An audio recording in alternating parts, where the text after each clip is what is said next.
Hello everyone, চলো ব্যাগপত্র গুছিয়ে নিয়েছি। এবার বেরোবো ঘুরতে। অনেক দিন ভিডিও শেয়ার করিনি। ওই যে ঘুরতে গেছিলাম, কয়েকটা ফটো আপলোড করেছিলাম, তোমরা হয়তো এতদিনে বুঝতে পেরেই গেছো। তো চলো ঝটপট আর বেশি কথা না বাড়িয়ে যাওয়া যাক। এখানে রেডি শেডি হয়ে পুরো বেরিয়ে গেছিলাম, সকলে বন্ধু বান্ধব মিলে স্টেশনে চলে গেছিলাম। বাবা ছাড়তে গেছিলো।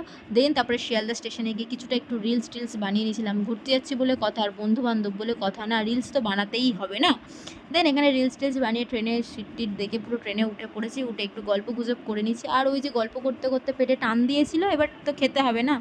বাড়ি থেকে মা চিকেন কষা আর ভাত বানিয়ে দিয়েছিল, সঙ্গে ওইটা খেয়ে নিয়েছিলাম তাড়াতাড়ি ঝটপট ঝটপট করে। দেন তারপরে মাসির হাতে বানানো মালপোয়া খেয়েছি। আবার কিছুক্ষণ পরে আমার মায়ের হাতের বানানো কেক খেয়েছি। আবার আমার আরেক মা ক্যাডবেরি কিনে পাঠিয়ে দিয়েছিল, যে সেটা আমি যাতে ট্রেনে খাই। তো সেগুলো আমরা ট্রেনে খেয়েছি। সারা দিন খেতে খেতে দিন কাটিয়েছি। তো ভিডিওটা কেমন লাগলো অবশ্যই লাইক কমেন্ট শেয়ার ও সাবস্ক্রাইব করো। আর নেক্সট পার্ট খুব তাড়াতাড়ি আসবে। তো আজকের জন্য বাই বাই।